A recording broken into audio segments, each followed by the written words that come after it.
Hello बच्चों। तो उम्मीद है आप सभी सही होंगे। और आज का जो क्लास है वो जो आपका ऑफलाइन में टेस्ट 104 हुआ था, ठीक है। नया टोला और बोरिंग रोड दोनों में ही हुआ था, लास्ट संडे हुआ था, ठीक है। आज भी आपका टेस्ट 105 हुआ है, उसका सॉल्यूशन मंडे आ जाएगा, ठीक है। आज सैटरडे है, उसका सॉल्यूशन मंडे आ जाएगा। तो टेस्ट 104 जो हुआ था उसमें जो आपका मैथ्स का जो पोर्शन था, ठीक है, उसका ये सॉल्यूशन है। और सभी 25 क्वेश्चन है, देख लीजिए कैसे कैसे करने थे या एग्जाम में आप किन किन अप्रोच से इन क्वेश्चंस को कर सकते हैं। चलिए पहले क्वेश्चन की बात करते हैं बच्चे। 51वां जो क्वेश्चन है वो आपको कुछ इस तरीके से गिवन है। अंडर रूट x+4, फिर अंडर रूट, फिर से x+4, फिर से under root x+4, dash dash dash कहां तक जा रहा है, इन्फिनिटी तक जा रहा है। उसकी वैल्यू बच्चे x दी हुई है, ठीक है, ये वैल्यू x दी हुई है। तो बच्चे अगर मैं दोनों तरफ x स्क्वायर कर दूं, अगर मैं दोनों तरफ स्क्वायर कर दूं तो देखिए जब भी इस तरीके से क्वेश्चन आए, अंडर रूट वाले क्वेश्चन आए जब भी, और पैटर्न ये हो, पैटर्न ये हो, तो देखिए सबसे पहले स्क्वायर से कौन सा बाहर निकलेगा, ये वाला बाहर निकलेगा। मतलब ये वाला x+4 अंडर रूट से बाहर हो गया क्योंकि इस तरफ भी स्क्वायर होगा। और फिर आपका अंडर रूट में क्या बचेगा, फिर से आपका अंडर रूट में क्या बचेगा, फिर से x+4, फिर अंडर रूट x+4 प्लस फिर से अंडर रूट x+4, तो ये प्लस का साइन नहीं है, ऐसे ऐसे फिर से इंफिनिटी तक बचेगा, ठीक है। आगे इंफिनिटी तक चली जा रहा है। अब देखिए ये आपने x+4 निकाल लिया, एक्स स्क्वायर की ये वैल्यू है। बच्चे ये वाला जो पोर्शन है आपका x+4 under root x+4 plus under root x+4, ये किसके बराबर है, इंफिनिटी तक है। तो आप चाहे इसमें से एक टर्म बाहर निकालें, दो टर्म बाहर निकालें, तीन टर्म बाहर निकालें, लेकिन ये फिर भी x के बराबर रहेगा ही। ये चीज हमने अभी जब लास्ट दो क्लासेस बार सिस्टम वाली जो थी, रिकरिंग और मोंटेसा वाली, ये वाली चीज सेकंड क्लास में बड़े अच्छे से देखी भी थी कि अंडर रूट से स्क्वायर कर कर वैल्यू इधर लाने से क्या डिफरेंस आता है, वो सभी चीजें देखी थी। किसी को देखनी है तो अभी लास्ट क्लास डली हुई थी रिकरिंग एंड मोंटेसा का पार्ट 2, उसमें देख लेना भाई। तो ये वाली वैल्यू किसके बराबर होगी, एक्स के बराबर, ठीक है। ये वाली वैल्यू बच्चे किसके बराबर होगी, एक्स के बराबर। चलिए कर दीजिए, ये हो गया आपका 4x, एक ये वाला x plus x, x square, x square बराबर 5x, x से ये स्क्वायर गया, x की वैल्यू आपको 5 मिल गई, x की वैल्यू 5 मिल गई। तो इसका आंसर आना था x की वैल्यू 5। कुछ भी होता इस तरीके से, कुछ भी टर्म होती आप इसी तरीके से करते, आपका आंसर आ जाता। चलिए नेक्स्ट क्वेश्चन की अगर मैं बात करूं,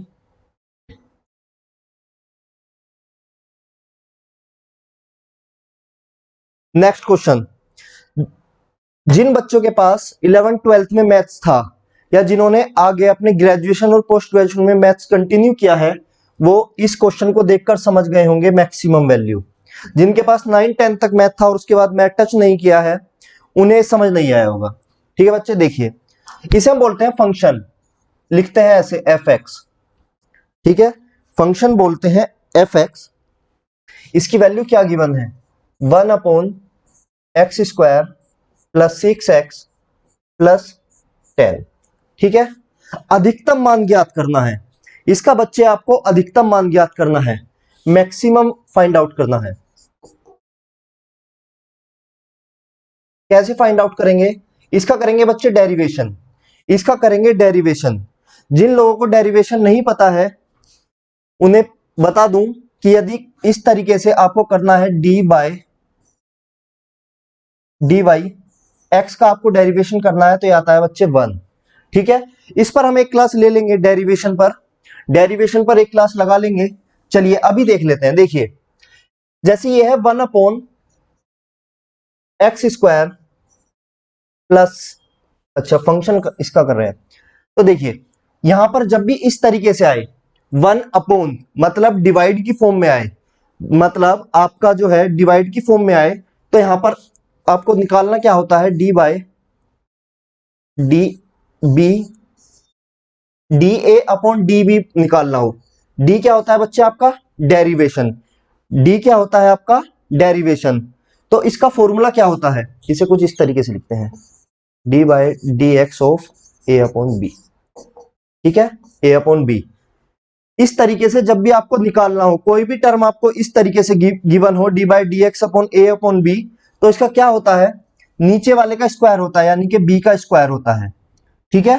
ध्यान से देखिए, नीचे वाले का स्क्वायर होता है, फिर नीचे वाला ऊपर ऐसे का ऐसे जाता है बी, और फिर से यहां पर डी बाई डी एक्स किसका होता है, ऊपर वाले का यानी कि ए का, बीच में आता है माइनस का साइन, बीच में आता है माइनस का साइन, इस बार ए ऐसे का ऐसे रहता है, और डी बाई डी एक्स यानी कि डेरिवेशन किसका होता है, बी का। ये फॉर्मूला होता है बच्चे जब भी आपकी इक्वेशन जो है वो डिवाइड में हो। यहीं पर यदि आपकी इक्वेशन मल्टीप्लीकेशन में होती, D by D X A into B का आपको करना होता, ए इंटू बी का आपको करना होता, तो ये बहुत सिंपल होता है। कैसे, पहले कोई भी लिखिए, ए या बी लिखिए, डी बाई डी एक्स दूसरे का कीजिए, बी का कर दिया, बीच में प्लस का साइन आता है, मल्टीप्लीकेशन वाले में हमेशा प्लस का साइन आता है, फिर दूसरा ऐसे का ऐसे लिखा, फिर डी बाई डी एक्स किसका किया, पहले वाले का किया। ये होता है बच्चे जब भी आपकी इक्वेशन किस में हो, मल्टीप्लीकेशन में हो, डिवाइड में हो, तो नीचे वाले का नीचे स्क्वायर, फिर नीचे वाला ऐसी का ऐसी डी बाई डी एक्स, ऊपर वाले का फिर माइनस, फिर ऊपर वाला ऐसी का ऐसी डी बाई डी एक्स नीचे वाले का, बीच में इधर माइनस का साइन आता है, इधर प्लस का साइन आता है। अब बच्चे आ जाते हैं अपने क्वेश्चन पर। ये थे दो फॉर्मूले जिन्हें आप नोट कर सकते हैं। चलिए नीचे वाले का स्क्वायर करते हैं, x square plus 6x plus 10, ठीक है, x square plus 6x plus 10। अब नीचे वाला ऊपर ऐसी का ऐसी, x square plus 6x plus 10 D by D x, किसका करना था, ऊपर वाले का यानी 1 का, फिर माइनस 1 ऐसे का ऐसी इस तरफ कर देते हैं, और फिर डी बाय डी एक्स किसका, नीचे वाले का यानी कि x square plus 6x plus 10, ठीक है। अब देखिए बच्चे, क्वेश्चन शायद कट गया है, क्वेश्चन शायद कट गया है। यहां पर यह भी था कि एफ एक्स की जो वैल्यू थी वो किसके बराबर थी, 0 के बराबर गिवन थी, एफ एक्स की जो वैल्यू थी वो 0 के बराबर गिवन थी, मतलब ये वाली जो वैल्यू है वो आपको 0 गिवन है। यदि ये 0 है, ये इधर आएगा तो ये नीचे वाला तो पोर्शन मल्टीप्लाई हो ही, सॉरी 0 हो ही गया। और देखिए अब बात करते हैं इसकी, x square plus 6x plus 10, ठीक है। 1 का जब भी आप डेरिवेशन करेंगे या किसी भी एक कांस्टेंट नंबर का, 1 2 3 4 5 6 7 8 9 10 11 किसी भी कांस्टेंट नंबर का डेरिवेशन करेंगे, वो हमेशा क्या आता है, 0 आता है। तो ये 0 है, तो ये पूरी इक्वेशन क्या हो गई, यहां से यहां तक 0, माइनस बचा 1 ऐसे का ऐसी। इसका डेरिवेशन करेंगे, पावर डेरिवेशन में जब करते हैं तो पावर क्या आ जाती है, आगे आ जाती है, और ऊपर से एक पावर आ जाती है। मान लीजिए एक्स की क्यूब होता, एक्स की क्यूब होता, इसका आपको डी बाई डी एक्स करना होता, तो ये क्या आ जाता, 3x और ऊपर 3x स्क्वायर आ जाता, ठीक है। ये आ जाता बच्चे आपका 3x और ऊपर एक्स स्क्वायर आ जाता है, यहां से एक पावर कम आ जाती है, ये ऊपर जो होता है ये पहले आगे मल्टीप्लीकेशन में आ जाता है और एक पावर कम आ जाती है। एक्स स्क्वायर का इसी तरीके से करेंगे तो 2x आ जाएगा, ऊपर एक पावर बचेगी। 6x का करेंगे, 6x का करेंगे तो यहां पर क्या है, पावर क्या है, पावर यहां पर 1 है, 1 आगे आ जाएगा और पावर 0, इसका मतलब केवल 6 बचेगा, केवल 6 बचेगा, ठीक है। और प्लस 10 अभी अभी बताया है कि कांस्टेंट का हमेशा डेरिवेशन क्या होता है, 0। चलिए 2x प्लस 6 माइनस का, ठीक है, ये बचा आपका 2x प्लस 6 माइनस का। देखिए अब या तो माइनस में अंदर मल्टीप्लीकेशन कर लीजिए, माइनस का 2x माइनस का 6 बराबर 0, 2x माइनस का बराबर 6, तो x की वैल्यू क्या आ गई, 3, x की वैल्यू क्या आ गई, 3, ठीक है बच्चे। x की वैल्यू क्या आ गई, सॉरी x की वैल्यू आ गई -3। ये तो आई बच्चे आपकी x की वैल्यू -3। अब देखिए इसकी मैक्सिमम वैल्यू निकालनी थी, इसकी मैक्सिमम वैल्यू आपको निकालनी थी। अब बस ये एक्स वाली वैल्यू यहां पर पुट कर दीजिए, 1/x² प्लस 6x प्लस 10, 1/-3 का स्क्वायर 9 माइनस 6×18 प्लस 10। पता चला -18 कैसा है, क्योंकि माइनस का 3 था। 10 और 9 19 माइनस 18, 1/1। एक आपका करेक्ट आंसर आया, एक बच्चे आपका करेक्ट आंसर आया। तो इस तरीके से जब भी कभी मैक्सिमम वैल्यू निकालनी हो तो डेरिवेटिव करके x की वैल्यू निकाल लीजिएगा और इक्वेशन में पुट कर दीजिएगा। चलिए एक और क्वेश्चन है, ध्यान से देखिएगा क्वेश्चन को। Find the minimum value cos square theta और सेक स्क्वायर थीटा।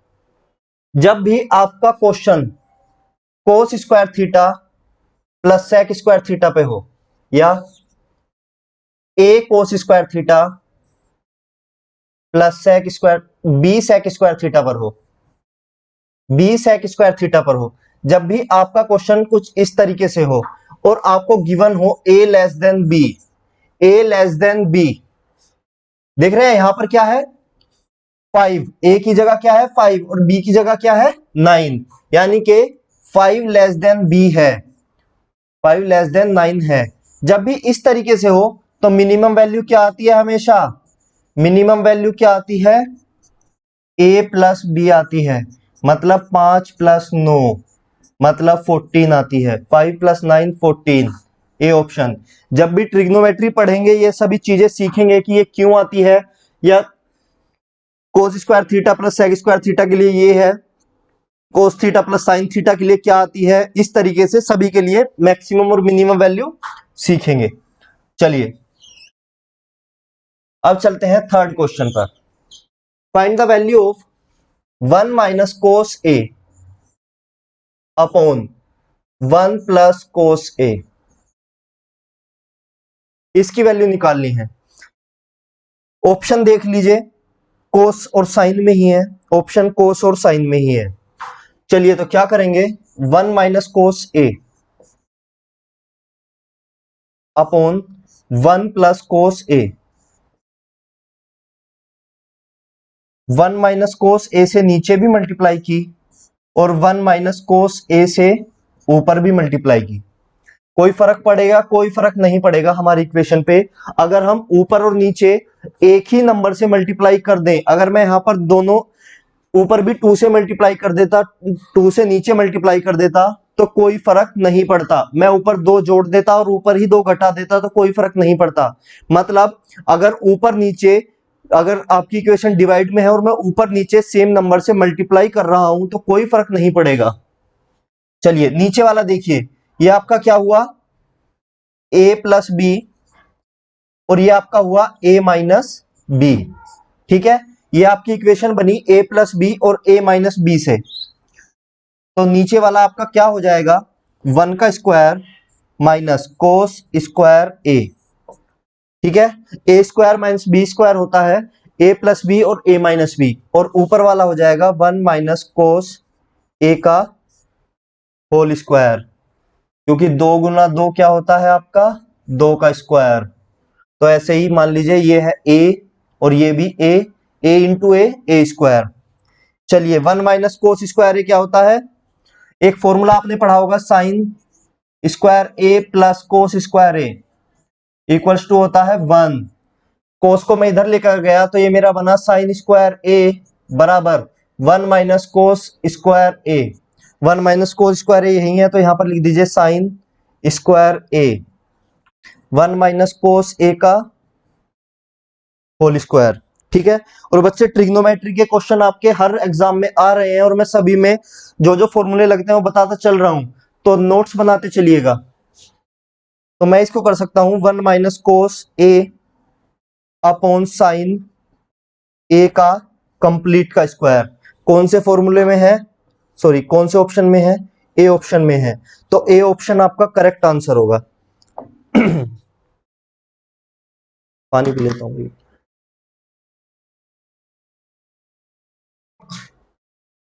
चलिए next question,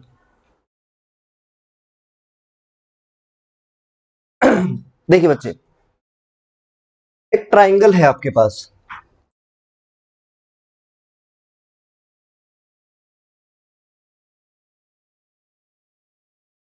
A P Q are, और ए बी ये वाली साइड है, ए बी आपकी ये वाली साइड है, और आपको गिवन है A B parallel Q R. ठीक है, चलिए बच्चे,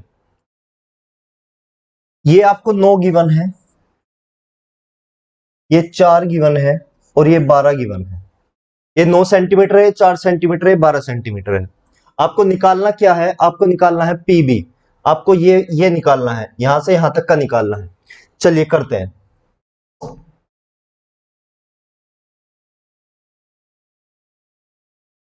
इन triangle P Q R and triangle P A B, अगर मैं बड़े वाले में और इस छोटे वाले ट्राइंगल में की बात करूं, अगर मैं इस बड़े वाले और छोटे वाले ट्राइंगल की बात करूं, तो angle P Q R equals to होगा एंगल पी ए बी। क्यों होगा बच्चे? कोरस्पोंडिंग एंगल, कोरस्पोंडिंग एंगल होगा क्योंकि A B upon Q R है। ये वाली क्लास जिसको एंगल समझने हो, vertical opposite angle, corresponding angle, alternate interior angle, triangle की क्लास, ज्योमेट्री की क्लास जो है, ज्योमेट्री की जो क्लास है वो यूट्यूब पर पड़ी हुई है, सर्च करना, पूरा एक्सप्लेन किया हुआ है, पूरा एक्सप्लेन किया हुआ है विद प्रूफ। ठीक है, सभी प्रॉपर्टीज विद प्रूफ एक्सप्लेन की हुई है, वहां से जाकर आप लोग देख लेना। चलिए, ये वाला एंगल, ऐसे ही एंगल पी आर क्यू बराबर एंगल पी बी ए, ये भी कोरस्पोंडिंग एंगल हो जाएगा, और angle Q P R equals to हो जाएगा एंगल ए पी बी के, common angle, common. Therefore triangle P Q R जो है वो सिमिलर हो गया किसके? ट्राइंगल पी ए बी के। ठीक है, ये सिमिलर हो गया। अब बच्चे, सिमिलर जो होते हैं उनमें कोरस्पोंडिंग दो ट्राइंगल्स जब सिमिलर होते हैं तो उनकी जो कोरस्पोंडिंग साइड का रेशो होता है वो बराबर आता है। कैसे? देखिए, P Q upon P A, ठीक है, या ऐसे कर लेते हैं पी आर, क्योंकि हमें पी बी निकालनी है। P R upon P B इसके बराबर हो जाएगी Q R upon A B के। ध्यान रखिएगा, जब आप ऊपर बड़े वाले ट्राइंगल की साइड ले रहे हैं तो इधर भी ऊपर बड़े वाले ट्राइंगल की साइड लीजिएगा। नीचे जब आप छोटे वाले ट्राइंगल की साइड ले रहे हैं तो यहां भी नीचे छोटे वाले ट्राइंगल की साइड लीजिएगा। करते हैं, पी आर की वैल्यू कितनी है? 9। पीबी की वैल्यू कितनी है? आपको फाइंड आउट करनी है पीबी की वैल्यू। ये 12 है क्यू आर, और ये 4 है। 4 एकम 4, 4 तिया 12, 3 एकम 3, 3 तिया 9। तो पीबी जो आपका आ गया वो कितना आ गया? 3। पीबी आ गया आपका बच्चे 3, बी ऑप्शन। ठीक है, चलिए,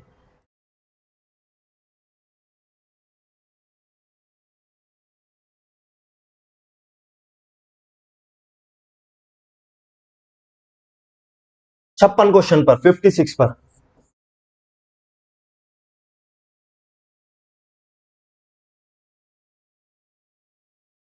देखिए बच्चे, क्या कह रहा है? In the adjoining figure A E is the external bisector of angle C A D. सही। Meeting B C produced at E if A B equals to 5, A C equals to 3 and B C equals to 6। देखिए क्या कह रहा है, external bisector दिया हुआ है ठीक है, तो एक एक्सटर्नल बाइसेक्टर थ्योरम होती है, एक एक्सटर्नल बाइसेक्टर थ्योरम होती है जो आपसे क्या कहती है कि जब भी इस तरीके से एक एक्सटर्नल बाइसेक्टर दिया हो तो इसकी जो अपोजिट कोरस्पोंडिंग साइड्स होती हैं, इसकी जो अपोजिट कोरस्पोंडिंग साइड्स होती हैं उनका रेशियो हमेशा क्या होता है बच्चे? उनका रेशियो होता है हमेशा बराबर। चलिए अब देखिए इसकी अपोजिट कोरस्पॉन्डिंग साइड्स क्या है, ये वाली है, ये वाली है और ये वाली है। तो देख लेते हैं B E upon C E, B E upon C E equals to किसके बराबर होगा, ए बी अपॉन ए सी के बराबर। ठीक है, ए बी अपॉन ए सी के बराबर। ये वाली प्रॉपर्टी भी मैंने ट्राइंगल चैप्टर में जो ज्योमेट्री है उसमें सिखाई हुई है। देखिए बीई आपके पास क्या गिवन है, बीई आपके पास गिवन है, बीई आपके पास नहीं गिवन है। चलिए इसको मान लेते हैं x। ठीक है, तो बीई आपके पास क्या हो गया 6 प्लस एक्स, और सीई आपके पास क्या हो गया x। ए बी आपके पास गिवन है, बिल्कुल है 5 सेंटीमीटर, और ए सी भी आपके पास गिवन है 3 सेंटीमीटर। सोल्व कर लीजिए, 6 तिया 18 प्लस 3x बराबर किसके आया 5x के, 18 बराबर 2x 9 सेंटीमीटर। तो x की वैल्यू क्या आ गई 9 सेंटीमीटर। x आपने क्या माना था सीई, सीई को आपने x माना था जिसकी वैल्यू आ गई 9 सेंटीमीटर। ऑप्शन आपका ए ही है, पहला ही ऑप्शन आपका 9 सेंटीमीटर आपको गिवन है। चलिए 57 में देखिए हाइट एंड डिस्टेंस इतना इंपॉर्टेंट टॉपिक है, आप हर एग्जाम में एक या दो क्वेश्चन, अभी तक जो एग्जाम बाबा के जितने भी ऑफलाइन पेपर्स चल रहे हैं सभी में हाइट एंड डिस्टेंस का एक या दो क्वेश्चन जरूर आता है। ऐसे ही 57वां देखिए भाई क्या करा है, a person observe that the angle of elevation from the top of the pole. एक पोल है, उसके टॉप से अगर एंगल ऑफ एलिवेशन देखता है, 10 मीटर इसकी हाइट है, एंगल ऑफ एलिवेशन दिया हुआ है बच्चे 60 सेंटीमीटर। देखिए अगर वो यहां से देखेगा ना बच्चे, अगर वो यहां से देखेगा, ठीक है, अगर वो यहां से देखेगा तो इसका एंगल ऑफ एलिवेशन कहां बनेगा, इसकी आंखों के बिल्कुल सामने बनेगा, ये बनेगा 60। ठीक है, इसी जमीन के बिल्कुल पैरेलल बनता है, तो ये 60, तो ये भी कितना 60, ये 60 तो ये भी 60, ये आपको 10 गिवन है। ठीक है, बस अब लगा दीजिए tan 60 P upon B, P आपको कितना गिवन है 10, बेस आपको निकालना है और tan 60 की वैल्यू होती है √3। तो बेस बराबर 10/√3, √3 से नीचे भी मल्टीप्लाई की और √3 से ऊपर भी मल्टीप्लाई की, तो हो गया आपका tan√3/3। एक सेकेंड रुकिएगा भाई।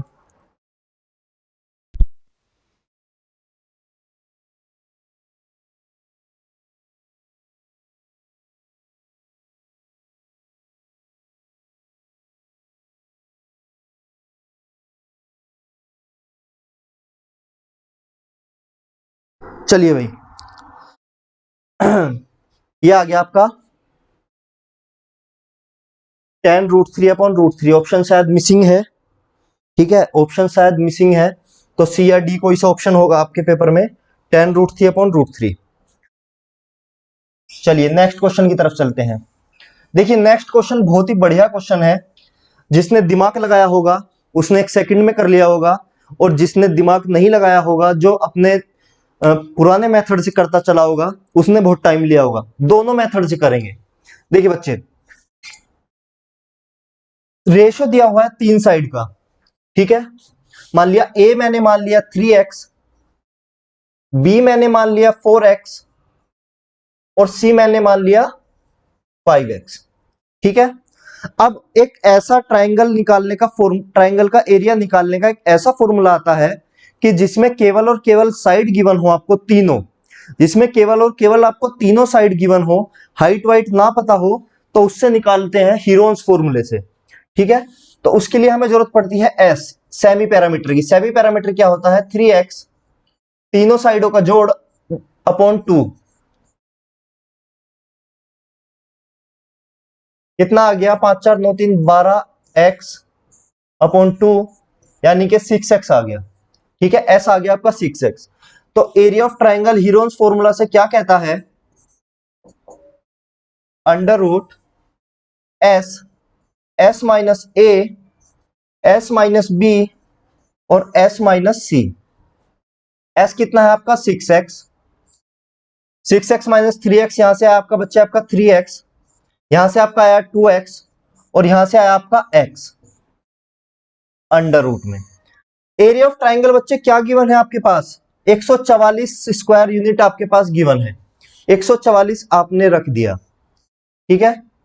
चलिए 6 18 दूनी 36, 36 x की 1x 2x 3x 4x, x की पावर 4 अंडर रूट में, ठीक है। ये क्या है आपका भार, अगर मैं निकालूं 6x का स्क्वायर 144, 144 6 से ये गया, ये कितना है 24, x कितना है आपका 2 दूनी 4 6 चौक 24, तो 2√6, x की वैल्यू बच्चे आपके पास आई 2√6, ठीक है।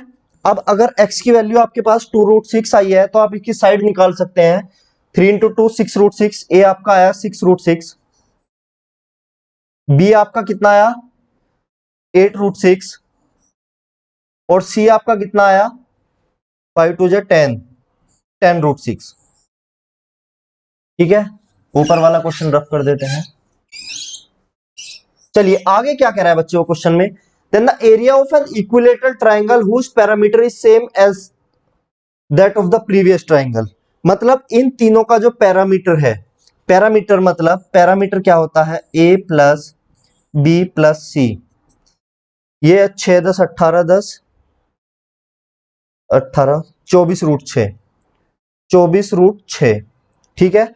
पैरामीटर आपका आया बच्चे 24√6, सही है। तो ये कह रहा है कि जो ट्राइंगल का जो पैरामीटर है, ट्राइंगल का जो पैरामीटर है वो इसके बराबर है, area of an equal triangle whose parameter is same as that of previous. मतलब 3a जो है भाई, इक्विलेटरल ट्राइंगल कौन सा होता है, इक्विलेटरल ट्राइंगल क्या है, ए, मतलब 3a की जो वैल्यू आपके पास गिवन है वो कितनी है 24√6,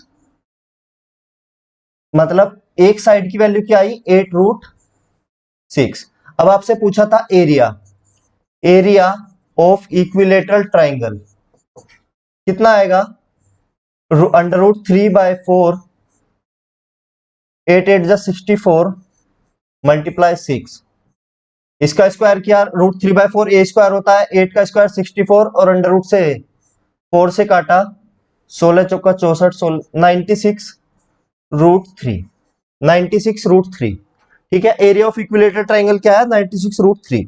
देखिए बच्चे ये तो था जब आपने बिल्कुल भी दिमाग नहीं लगाया और आपको बस पता था कि हीरोन्स फॉर्मूला से निकाल सकते हैं, आपने वैसे निकाल लिया।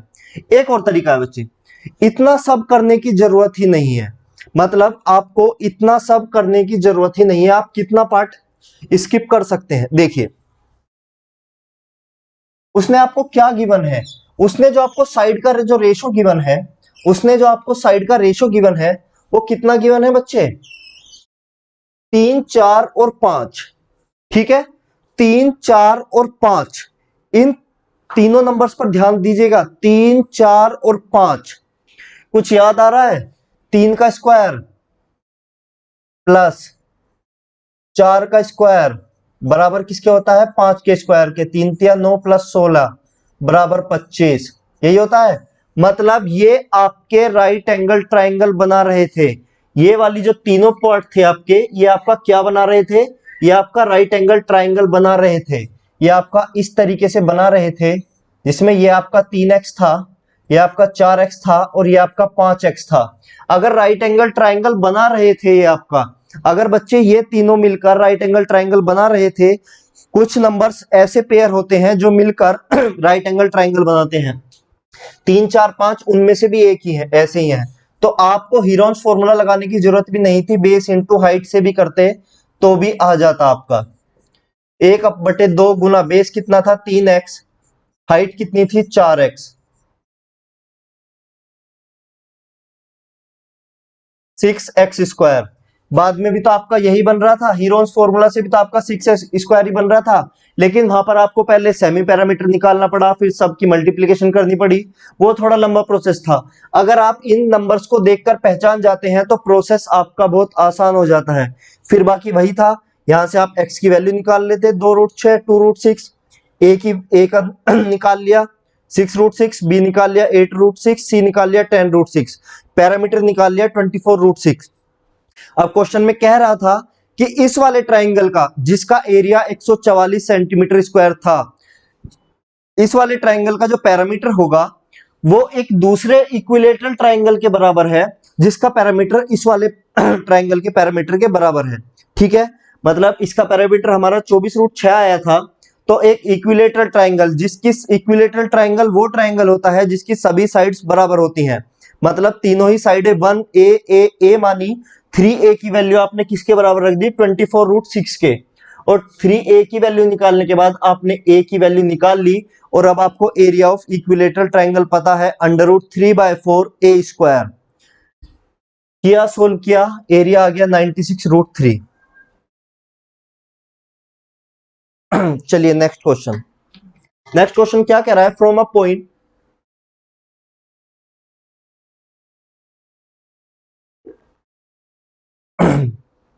चलिए, from a point with in an equilateral triangle, perpendicular drawn to the three sides are 6, 7 and 8 centimeter respectively. The sides of triangle is, समबाहु त्रिभुज के भीतर किसी बिंदु से तीन भुजाओं पर डाले गए लंब की लंबाई 6 सेंटीमीटर, 7 सेंटीमीटर तथा 8 सेंटीमीटर है। त्रिभुज की भुजाएं ज्ञात करें। देखिए क्या कह रहा है, कुछ इस तरीके से फिगर बनेगा।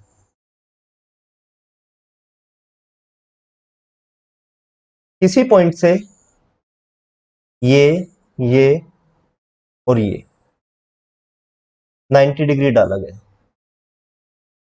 इसकी वैल्यू 6 थी, इसकी 7 और इसकी मान ली बच्चे 8। ठीक है, बस यही तो था। हाँ, चलिए, अब वो आपसे क्या पूछ रहा है, वो आपसे पूछ रहा है कि इसकी भुजाओं की लंबाई ज्ञात कीजिए। चलिए करते हैं भाई कंस्ट्रक्शन। ये बच्चे, अगर मैं इसको यहां से मिला दूं, अगर मैं इसको यहां से मिला दूं और मैं इसको यहां से मिला दूं, तो ये बच्चे आपके तीन ट्राइंगल बन गए हैं। ये आपके तीन ट्राइंगल बन गए हैं। ठीक है, यही तो बने ये बच्चे, ये आपके तीन ट्राइंगल बन गए हैं। चलिए अब देखिए, area of equilateral triangle, area of equilateral triangle क्या होता है, √3/4 a²। ये भी आपने a माना, ये भी a माना और ये भी a माना। ठीक है, यही होता है। अब देखिए बच्चे, अगर मैं इस पहले ट्राइंगल की बात करूं, इस दूसरे ट्राइंगल की बात करूं और इस तीसरे ट्राइंगल की बात करूं, ठीक है, इस पहले ट्राइंगल की अगर मैं बात करूं, मैं ट्राइंगल चलिए अलग अलग कलर से बना देता हूं। देखिए एक ट्राइंगल आपका हुआ ये वाला, ब्लैक वाला, ठीक है,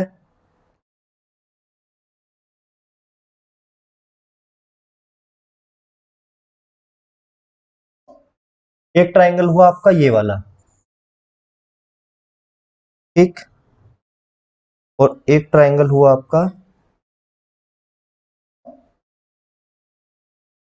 ये वाला।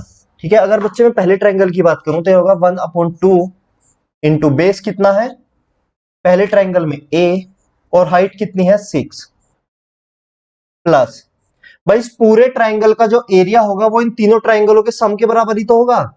दूसरे वाले ट्राइंगल का कर लेते हैं, 1/2, बेस तो a साइड सेम ही है और 8, प्लस 1/2 बेस सेम है a और इंटू हाइट 7 सेंटीमीटर कर दिया।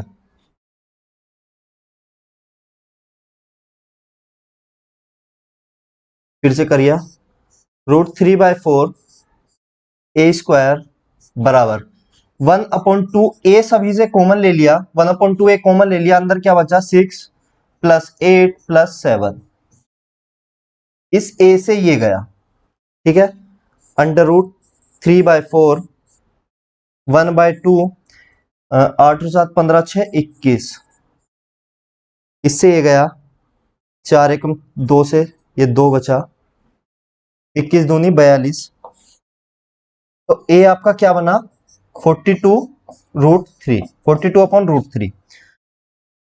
हमारा ट्रेडिशन कहता है कि नीचे रूट नहीं बनना चाहिए, तो नीचे √3 से मल्टीप्लाई कर दिया, ऊपर बना 42 इंटू √3। तो साइड क्या आ गई बच्चे 14√3, 14√3 किस में है, बी ऑप्शन में है, ठीक है। इस तरीके से करना था, साइड निकालनी थी लेकिन एरिया की जरूरत पड़ेगी, आपने एरिया निकाल लिया, 1 2 और 3 ट्राइंगलों के सम के बराबर इस पूरे ट्राइंगल का सम होगा। चलिए नेक्स्ट क्वेश्चन पर चलते हैं। 60 पर, ABC enter into a partnership with capital, investment कितना किया बच्चे इन्होंने, इन्वेस्टमेंट किया, ये ए है, ये बी है और ये सी है, कितना इन्वेस्टमेंट किया, इसने 5 किया, इसने 6 किया और इसने किया 8, ठीक है। At the end of business they receive profit, कितना कितना हुआ इनको, प्रॉफिट कितना हुआ, इसको 10 हुआ, इसको 15 हुआ और इसको 24 रेशो में, ठीक है। फाइंड कैपिटल, बच्चे जब भी वो आपसे कैपिटल पूछे, जब भी वो आपसे कैपिटल पूछे तो आप क्या बोलेंगे, कैपिटल्स क्या होता है, प्रॉफिट अपॉन इन्वेस्टमेंट, कैपिटल आपका होता है हमेशा प्रॉफिट अपॉन इन्वेस्टमेंट, ठीक है, ठीक है। तो चलिए निकाल लीजिए, 10/5 रेशो 6/15, सॉरी 15/6,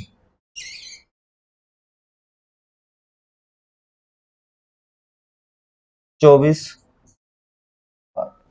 5 दूनी 10, 3 दूनी 6, 3 पंजे 15, 8 तिया 24, 2 रेशो 5/2 रेशो 3, 2 से इधर भी मल्टीप्लाई किया 4 ratio 5 ratio 6, B option, option B.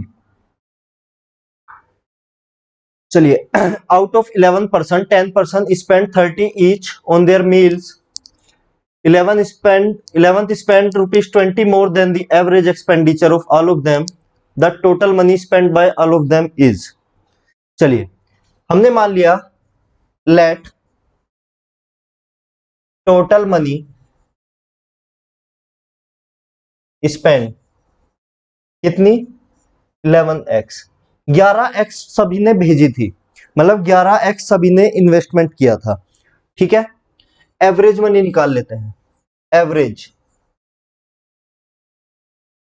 Average कितना बनेगा, x बनेगा बच्चे एवरेज, ठीक है ना, एवरेज बनेगा आपका x। अब देखिए सम क्या है, 11x बराबर सभी 10 व्यक्तियों ने कितना खर्च किया था, 30 रुपए प्रति एक, तो यानी कि 10 गुना 30, ठीक है, प्लस जो 11th व्यक्ति था उसने एवरेज से कितने रुपए ज्यादा किए थे, 20 रुपए, ठीक है, उसने कितने ज्यादा किए थे, 20 रुपए। चलिए ये हुआ आपका 300 प्लस x प्लस 20, 11x, ये x इधर आएगा तो ये होगा आपका 10x बराबर 320 32, तो x की वैल्यू क्या आई बच्चे 32, x की वैल्यू आई 32, तो टोटल मनी कितना होगा, 11 गुना 32, 32 धाम 320 प्लस 32 352, 352। एवरेज भी बच्चे मैंने पढ़ाया हुआ है, ठीक है, एवरेज भी मैंने आपको पढ़ाया हुआ है। 62 क्वेश्चन रिसेंटली में जिसने क्लास ली होगी, 62 क्वेश्चन उसके लिए बिना पेन उठाए का है, जिसने बार वाली दोनों क्लासेस ली होंगी या जिसने पहली क्लास भी ली होगी, 62 क्वेश्चन बिना पेन उठाए कर सकता है, वो इस बात की गारंटी है। मान लिया हमने x बराबर 0.69 इसके ऊपर बार, ठीक है, यहां पर आपने किया 100x कितना होगा 69.69 के ऊपर बार, यही तो होगा बच्चे आपका 100x। इसे मैं लिख सकता हूं 69 प्लस 0.69 इसके ऊपर बार, ये किसकी वैल्यू होती है x की वैल्यू। 100x बराबर 69 प्लस x, ये इधर आएगा 99x बराबर 69, x बराबर 69 अपॉन 99, 3 से काटिए 3 2 जा 6, 3 3 9 33, x की वैल्यू आ गई 23 अपॉन 33। ये था बच्चों वाला मेथड जो हमने सीखा था, जितनी वैल्यू के ऊपर बार, मान लीजिए 0.69 है, इसके ऊपर बार है, कुछ नहीं 69 लिखा, दोनों के नीचे 99 लिख दिया। अगर मान लीजिए यहां पर होता आपका 81 के ऊपर बार, 0.81 के ऊपर बार, 81 लिखते, दोनों के नीचे 99 लिख देते। ये सारी चीजें हमने सिखाई हुई हैं, बार वाली दोनों क्लास जाकर देख लीजिए जिसने नहीं देखी है। चलिए सिंप्लीफाई, 3 की पावर 0 प्लस 4 की पावर -1 अपॉन 3 की पावर 0 माइनस 4 की पावर -1। ठीक है, देखिए किसी की भी पावर 0 हो, किसी की भी पावर 0 हो, उसका मतलब होता है 1, मतलब 3 की पावर 0 की जगह क्या आ जाएगा 1, प्लस अगर पावर माइनस में हो तो वो होता है डिवाइड, मतलब 1/4 अपॉन, फिर से 3 की पावर 0 1 माइनस 1/4, सोल्व कर लीजिए। 4 प्लस 1 एलसीएम लिया, 4 प्लस 1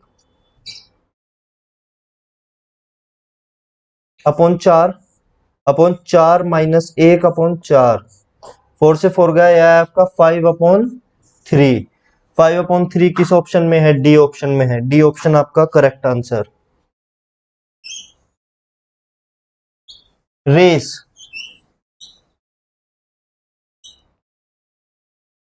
रेस रेस भी बच्चे यूट्यूब पर रेस की क्लास भी है, ठीक है, देखिएगा और आप खुद पता करेंगे कि ये वाले क्वेश्चन आप बहुत आसानी से कर पा रहे हैं। देख क्या कह रहा है, in a race of 200 meters B can give a start of 5% to A and C can give a start of 10% to B.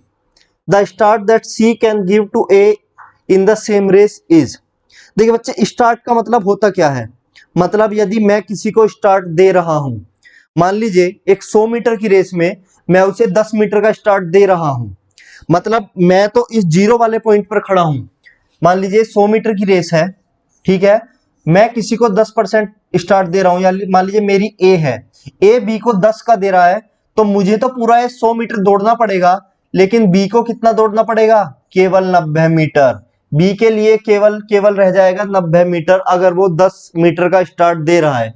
अब देखिए ये कह रहा है कि 200 मीटर की रेस में, 200 मीटर की रेस में ए बी, ए कितना दौड़ेगा बच्चे, बी कैन, अच्छा बी दे रहा है, तो बी तो पूरा 200 ही दौड़ेगा, और 200 का 5% कितना होता है 10, यानी कि ए दौड़ेगा बच्चा आपका 190, 19-20 आ गया, ठीक है, 19-20 आ गया।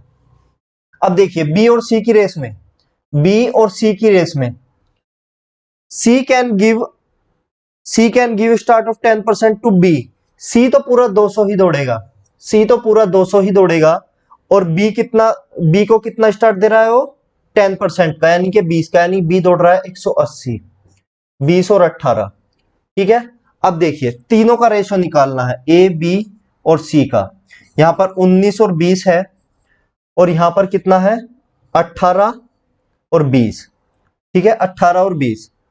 चलिए जब भी इस तरीके से आए, अब इनको सोल्व करने के दो तरीके हैं, या तो बी को सेम कर लो भाई, ऊपर ऊपर कितना करना है, ऊपर कर लो आप 18 से गुना, और नीचे कर लो 20 से गुना, या फिर इधर 20 लिखो और इधर लिखो 18, कर दो मल्टीप्लाई, 19 18 होता है, ये होता है 19 धाम 190, और 19 अट्ठे 342, 342, 18 दूनी 36, 360, 400, काट सकते हैं अभी 2 से 200, 180 और 171, दो एकम दो, दो सत्ते 14, दो 171, ठीक है। अब देखिए वो आपसे पूछ रहा है कि सी ए से कितना, सी ने ए को कितना स्टार्ट दिया। देखिए सी दौड़ा था 200 और इसी रेस में ए कितना दौड़ा 171 मीटर, तो सी माइनस ए निकाल लो। 200 माइनस 171 कितना 29 मीटर्स का, बी ऑप्शन आपका 29 मीटर्स का। बच्चे इस तरीके क्वेश्चन पूरे रेस की 2 या 3 क्लासेस पढ़ी हुई हैं, पूरे इस तरीके क्वेश्चन करवाए हुए हैं, रेस के लगभग सभी क्वेश्चन वहां पर करवाए हुए हैं। चलिए A can complete 1/4 work in 2 days। A जो है वो 1/4 काम को कितने दिन में करता है, 4 दिन में। तो एक काम को कितने दिन में करेगा, पूरे काम को 4 चौक 16 दिन में।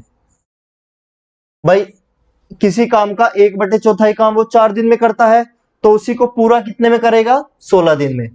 बी जो है वो किसी काम का 2/5 हिस्सा, 2/5 हिस्सा, 2/5 पार्ट कितने दिन में करता है, 8 दिन में, ठीक है। तो उसी का एक काम कितने दिन में करेगा, पूरा काम कितने करेगा, 8 × 45 दूनी 20, 20 दिन में, ठीक है भाई।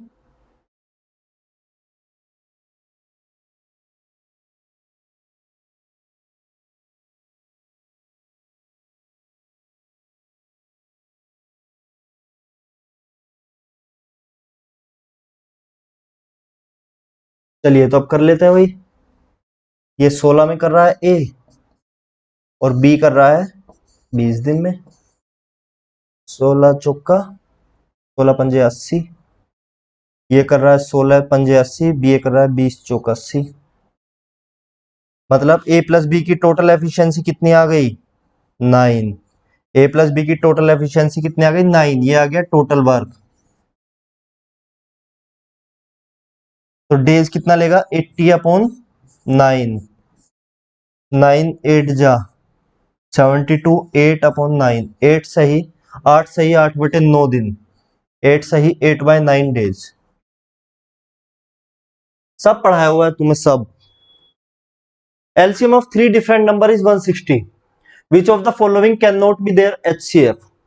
एक क्वेश्चन करने से पहले थोड़ा सा लॉजिकली सोचते हैं। मान लीजिए 3 नंबर हैं, 2 4 और 6। इसके अगर बच्चे मैं LCM की बात करूं, आप कुछ इस तरीके से निकालते होंगे, 2 एकम 2, 2 दूनी 4, 2 तिया 6। आगे भी निकाल सकते हैं, 2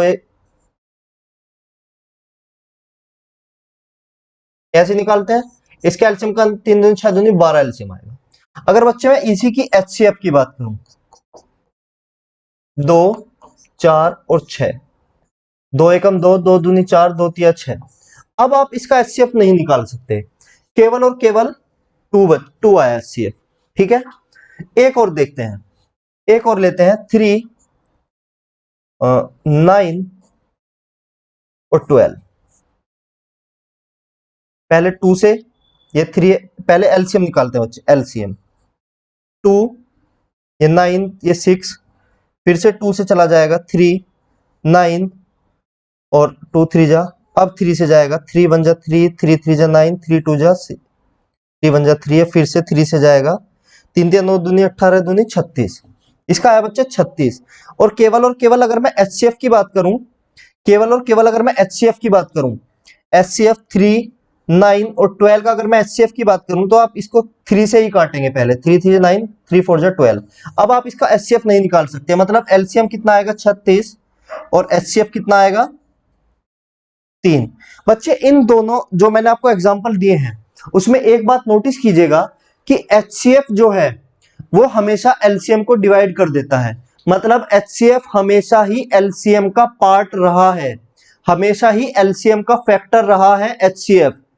यहां पर देखिए 2 जो है वो इसका फैक्टर है, 4 का बिल्कुल है, 3 जो है वो 36 का फैक्टर है, बिल्कुल है। अब आपको इसमें से ऐसा कौन सा लग रहा है कि जो 160 का फैक्टर नहीं है, 160 का फैक्टर नहीं है? 16 है बिल्कुल, 8 दूनी 16 ये भी है, 32 पंजे 160 ये भी है। 12 ही केवल एक ऐसा है, 12 ही केवल एक ऐसा नंबर है जो इसका पार्ट नहीं है 160 का, तो 12 ही आपका आंसर हो जाएगा, 12 ही इसका आंसर हो जाएगा। ये बात समझिए, इस क्वेश्चन में कुछ नहीं था, बस मैंने इतना लंबा आपको इस वजह से दिखाया ताकि आप समझ पाए कि एचसीएफ हमेशा ही एलसीएम का फैक्टर होता है, हमेशा ही एलसीएम का फैक्टर एचसीएफ होता है। अगर एलसीएम 160 है तो इन चारों में से जो इसका एचसीएफ नहीं हो सकता वो नहीं हो सकता जिससे 160 डिवाइड नहीं हो सकता, और ऐसा नंबर केवल 12 ही है। चलिए नेक्स्ट क्वेश्चन देखिए, एक्स वैक्स मान के कीजिएगा, ठीक है। इस क्वेश्चन को जो आपका 67 क्वेश्चन है, इसको अगर आप एक्स वैक्स मान के कीजिएगा तो बहुत टाइम लग जाएगा, ठीक है। एक्स वैक्स मान के कीजिएगा तो भाई बहुत सारा आपको टाइम लग जाएगा, एक्स से भी बता देंगे, या चलिए पहले एक्स से ही देख लेते हैं, पहले देख लेते हैं भाई एक्स से। लेट एक्सपेंडिचर बराबर कितना, एक्स, ठीक है। अब इंक्रीज कितना हुआ, एक्सपेंडिचर बढ़ा कितना, इंक्रीज कितना हुआ, एक्स प्लस 20/100,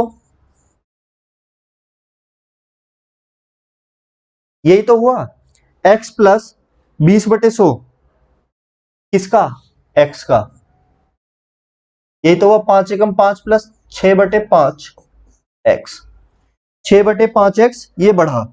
अब बच्चे डिक्रीज इन एक्सपेंडिचर, मतलब वो कह रहा है कि यदि what percent of decrease in expenditure would exactly cancel out the 20% increase, मतलब 20% जो आपका बढ़ा है, ठीक है, जो आपका 20% बढ़ा है, खर्च में कितने प्रतिशत की कमी करें जब 20% की एक्सपेंडिचर में बढ़ोतरी हो, तो खर्च में कितनी करें। चलिए डिक्रीज इन एक्सपेंडिचर, ठीक है, डिक्रीज इन एक्सपेंडिचर, चलिए 6/5 एक्स में से x गया, ये था भाई। इन दोनों का डिफरेंस देखेंगे, कितना एक्सपेंडिचर बढ़ा था, कितने पर, 6/5 एक्स पर, ठीक है। मतलब एक्सपेंडिचर में कितने की घटत हुई, इतना बढ़ा था, पहले इतना था, बढ़ के इतना हुआ, तो कितने का हुआ, ये सोल्व कर लीजिए।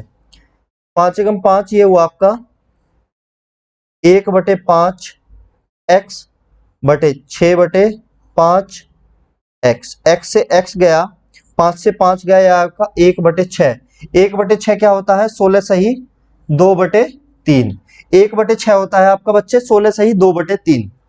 अब देखिए इतना सब करने की जरूरत भी नहीं थी, एक्स एक्स मान के आपने इतना बड़ा कर लिया, आपके मन को तसल्ली हो गई।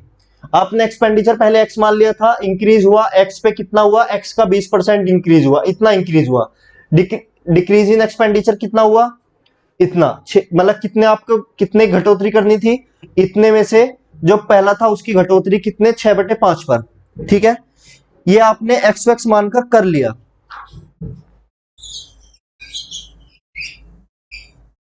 इतना सब करने की जरूरत नहीं थी, एक लाइन का क्वेश्चन था। मान लीजिए पहले एक्सपेंडिचर कितना था, ठीक है, पहले एक्सपेंडिचर था 100, अभी बढ़कर कितना हो गया है 120, क्योंकि 20% बढ़ गया है। कितने का डिफरेंस आया, 20 का डिफरेंस आया। अब बच्चे ये जो 20 का जो डिफरेंस है वो किस पर आया था, 120 पर, यही तो हमें कैंसिल आउट करना था भाई। इसमें से हम कितने परसेंट की घटोतरी करें कि हमारा बढ़ा हुआ जो एक्सपेंडिचर है वो बराबर आ जाए, कैंसिल आउट कर दे मतलब बराबर हो जाए। भाई 20 रुपए की बढ़ोतरी हुई थी 120 पर, बस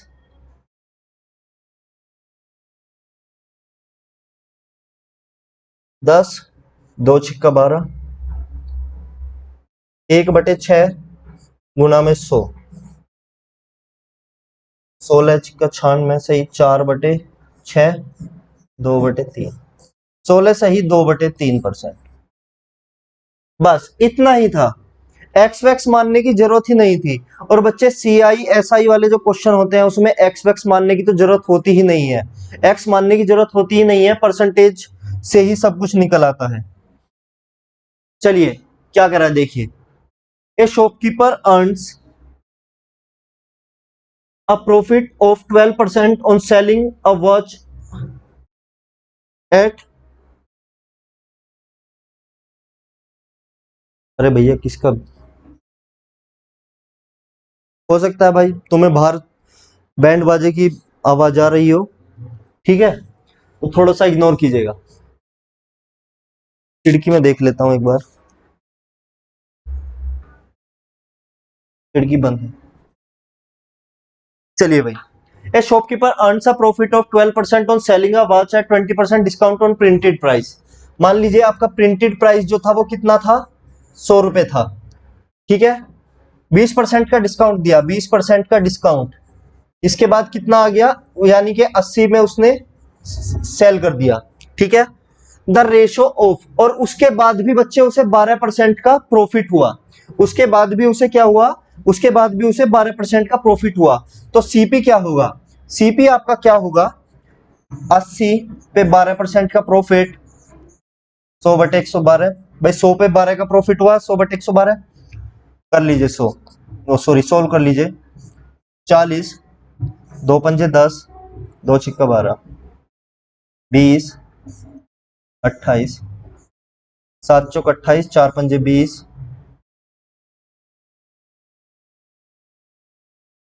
500/7, ठीक है, 500/7 सीपी आया बच्चे आपका, ये 500/7। पूरा सोल्व नहीं कर रहा हूं, क्यों नहीं कर रहा हूं, ध्यान से देखिएगा। अब आपसे वो क्या पूछ रहा है, वो आपसे पूछ रहा है सीपी टू प्रिंटेड प्राइस का रेशो पूछ रहा है, मतलब सीपी रेशो प्रिंटेड प्राइस आपसे पूछ रहा है। सीपी कितना है, 500/7, ये कितना है आपका प्रिंटेड प्राइस, 100 आपने माना था, इस जीरो से ये 2 जीरो गई, ये 7 इधर चला गया, मतलब 5:7, इसलिए मैंने नहीं काटा था।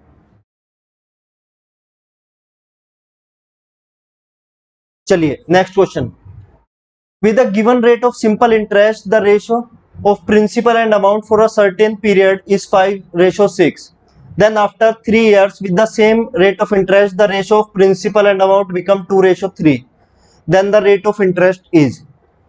देखिए बच्चे, हमेशा जब भी आप रेशो वाले क्वेश्चन करते हैं 5:6 तो आप x मान लेते हैं 5x 6x, मत मानिए, मैं कहता हूं कि सिंपल इंटरेस्ट और सीआई वाले कुछ ही क्वेश्चन होंगे जिसमें आपको x मानने की जरूरत पड़ेगी, वरना x मानने की जरूरत पड़ती ही नहीं है।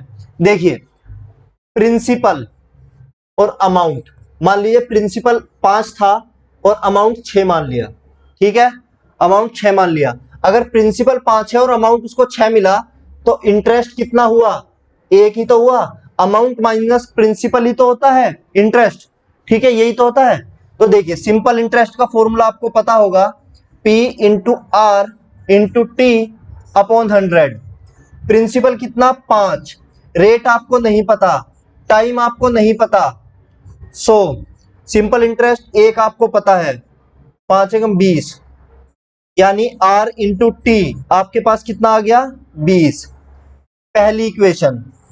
दूसरी इक्वेशन वो क्या कह रहा है, after 3 years with the same rate of interest, मतलब अब से आगे 3 साल के बाद तक, मतलब अब तक टाइम T था, अब से 3 साल के बाद अगर देखें तो प्रिंसिपल अमाउंट और इंटरेस्ट क्या होगा, प्रिंसिपल हो गया 2, अमाउंट 3, इंटरेस्ट बच्चे आ गया फिर से 1, ये है आफ्टर 3 इयर्स, आफ्टर 3 इयर्स।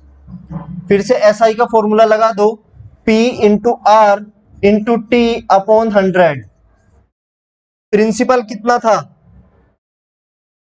हाँ भाई प्रिंसिपल कितना 2, रेट आर ऐसे का ऐसे, और टाइम कितना हुआ, अब टाइम हुआ T+3, टाइम होगा बच्चे इस बार T+3, ये 100, यहां पर ये कर दो 50, ठीक है, तो ये आ गया 50 बराबर R into T plus R into 3, ठीक है, 50 equals to R into 3 plus R into 3। अब देखिए R इंटू टी की वैल्यू आपको गिवन है, तो 50 बराबर R इंटू टी की वैल्यू क्या है 20 प्लस R इंटू 3, ये 20 इधर जाएगा तो हो जाएगा 30 बराबर R इंटू 3, 3 धाम 30, तो रेट कितना आ गया 10%, रेट आ गया आपका बच्चे 10%, सी ऑप्शन। एक्स मानने की जरूरत ही नहीं है, आप इसको एक्स मान के कर लेते, हो जाता, आंसर 10 ही आता, आंसर 10 ही आता, लेकिन एक्स एक्स मानने की बच्चे जरूरत ही नहीं है। सीआई और एसआई वाले कुछ ही क्वेश्चन होते हैं जिन्हें आप एक्स मानकर करें, या सीआई का तो फॉर्मूला आप पूरे मैथ में लगाएंगे ही नहीं, सीआई का जो फॉर्मूला होता है वो तो आप पूरे मैथ में लगाएंगे ही नहीं, इस बात की गारंटी है। चलिए क्या कह रहा है, 2 vessels A and B contain milk and water in ratio 5:8 and 2:11 respectively. The ratio in which two mixture can be mixed to get new mixture containing 16 2/3% of milk.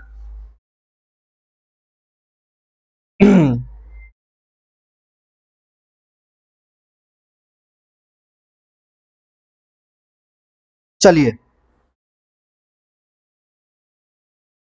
क्या कह रहा है, दो बर्तन ए तथा बी में दूध और पानी क्रमशः 5 तथा 8 है, ठीक है, तथा 2:11 है। दोनों मिश्रण में देखिए मिल्क रेशो वाटर, ए में मिल्क कितना है 5, वाटर कितना है 8। अगर मैं बी की बात करूं तो मिल्क 2, वाटर कितना सॉरी 11। दोनों मिश्रण को किस अनुपात में मिलाया जाए ताकि नए मिश्रण में दूध की मात्रा इतनी हो जाए।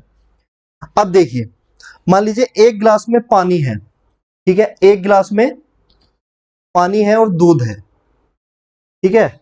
मान लीजिए ये आपके पास बोतल है, इसमें पानी है दूध है। अब बच्चे अगर मैं इसमें दूध तो उतना ही रहने दूं, दूध तो उतना ही रहने दूं और पानी डाले जाऊं, पानी डाले जाऊं, तो क्या दूध की मात्रा इसमें बढ़ेगी? दूध की मात्रा नहीं बढ़ेगी, दूध की मात्रा रहेगी बच्चे कांस्टेंट। देखिए बच्चे अब अगर मैं ए वेसल में देखूं, अगर मैं ए में देखूं तो 5 टोटल कितना होगा भाई, 5 दूध है 8 ये है, तो 5 तो दूध हो गया और ये हो गया 13 पूरा मिक्सचर हो गया। ए की अगर मैं बात करूं तो उसमें 5 तो हो गया मिल्क और 13 हो गया क्या, टोटल मिक्सचर। अब बच्चे अगर मैं बी की बात करूं तो यहां पर 2 तो हो गया मिल्क और 13 हो गया टोटल मिक्सचर 11+2, ठीक है। अब देखिए वो क्या कह रहा है कि आपको दोनों मिश्रण को किस अनुपात में मिलाना है कि नए दूध की मात्रा 16 सही 2/3 हो जाए। 16 सही 2/3% का मतलब क्या होता है, 1/6, 1/6 होता है, मतलब ये आ जाए 1/6। मिक्सचर एलिगेशन, मिक्सचर एलिगेशन जब किन्हीं दो अलग अलग नंबर्स के वैल्यू गिवन हो और उन दोनों के मिक्सचर या एवरेज भी गिवन हो, दोनों की अलग अलग सेपरेट वैल्यू गिवन हो और दोनों की एक एवरेज वैल्यू भी गिवन हो, तो हम मिक्सचर एलिगेशन लगा देते हैं। दूध की ए में भी पता थी, हमें बी में भी पता थी, और दोनों का मिक्सचर मिलाने के बाद में हमें दोनों की कंबाइन वैल्यू भी गिवन थी, बस मिक्सचर एलिगेशन आपने लगा दिया। ये इधर हो गया 5/13 माइनस 1/6, इधर हो गया 1/6 माइनस 2/13। प्लस माइनस नहीं आएगा, हमेशा प्लस में आएगा, इससे इसे माइनस करो, इससे इसे माइनस करो। 13 छिंग 78, 13 6 78, 13 माइनस 12, ये आया 1/78 इधर, और इधर ऐसे ही आएगा 78, एल्शियम लिया, 13 6 5 6 30 माइनस 13, ये आया 23/78। अगर मैं ए रेशो पी निकालना चाहूं, ठीक है, तो मेरा क्या आएगा 1/78 रेशो, ये आएगा 23/78, सॉरी 17, यहां पर आएगा बच्चे 17, 17/78, 78 से 78 गया तो ये आया 1/17। ये मिक्सचर एलिगेशन है, ठीक है। मिक्सचर एलिगेशन यूट्यूब पर शायद पढ़ा होगा, देख लेना एक बार। मिक्सचर एलिगेशन से ऐसे आपके क्वेश्चन हो जाते हैं। चलिए, a boatman rows 1 kilometre in 10 minutes along the stream and 3 kilometer in 1 hour against the stream. Let speed of boat equals to x, speed of stream equals to y, ठीक है। along the stream मतलब नदी के साथ में, x plus Y, दोनों की speed बढ़ जाती है, बराबर हो जाती है, और अगेंस्ट द स्ट्रीम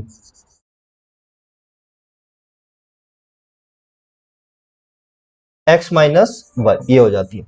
अब बच्चा उसने आपको x प्लस वाई गिवन है, कितना, वो कह रहा है कि 1 किलोमीटर 10 मिनट में चलता है, 1 किलोमीटर चलता है 10 मिनट में, तो 60 मिनट में यानी कि 1 घंटे में कितना चलेगा, 60 मिनट में चलेगा 6 किलोमीटर। x प्लस वाई उसने आपको 6 किलोमीटर गिवन है, और x माइनस वाई कितना गिवन है, 3 किलोमीटर। उसने आपसे कितनी पूछी है, धारा की गति, यानी कि y पूछा है, माइनस कर दिया, प्लस कर दिया, माइनस कर दिया, इससे गया 2y बराबर 3, y बराबर 1.5। अगर वो आपसे बोट पूछता, अगर वो आपसे बोट की पूछता मतलब x पूछता, तो रख देते x बराबर 6 माइनस 1.5, कितना आता 4.5। लेकिन ये उसने आपसे पूछा नहीं है, केवल धारा की पूछी है, तो 1.5 आंसर हो जाएगा। चलिए 72 में क्या कह रहा है, ए बी और सी रेशो दिया हुआ है, ए रेशो बी रेशो सी आपको गिवन है, कितना 5:7:8। ठीक है, आपसे क्या, आपको क्या पता करना है, A plus B ratio A plus B plus C, A plus B कितना हो जाएगा 7 और 5 12, रेशो ए प्लस बी 7 और 5 12 और 8 20, 4 तिया 12, 4 पंजे 20, 3:5, A option.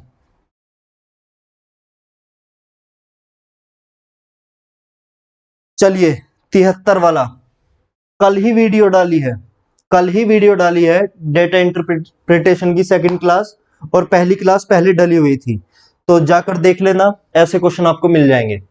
The ratio of student passed in English to the passed in geography, तो चलिए निकाल लेते हैं, स्टूडेंट पास्ड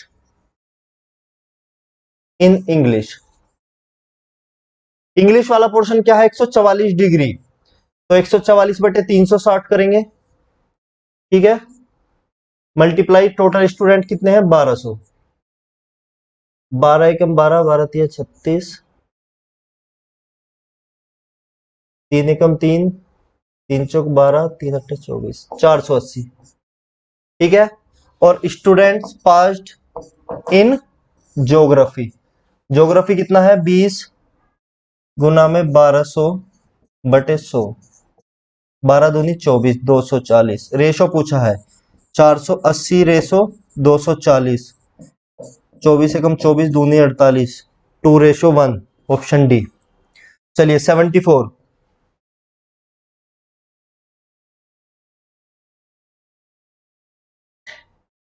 74 में क्या कह रहा है, the number of student passed in English is greater than the number of student passed in mathematics. English के तो अभी आपने निकाले थे लास्ट क्वेश्चन में 480, ठीक है ना भाई, भाई वो तो बदलेंगे नहीं, मैथ्स के निकाल लेते हैं, students passed in maths, maths कितना दिया हुआ है 25%, 25 गुना 1200/100, 25 दूनी 50, 300, तो डिफरेंस कितना आ जाएगा 480 माइनस 300, मतलब 180, ए ऑप्शन। चलिए the student pass, the percent of student passed in English, English में 480 थे, कितने में से थे, टोटल स्टूडेंट थे 1200, 12 चौक 48 जीरो, कितने आ गए 40%। ठीक है, अगर आप सीधा उससे निकाल लेते, मतलब आपको 480 पता नहीं होता तो क्या करते, 144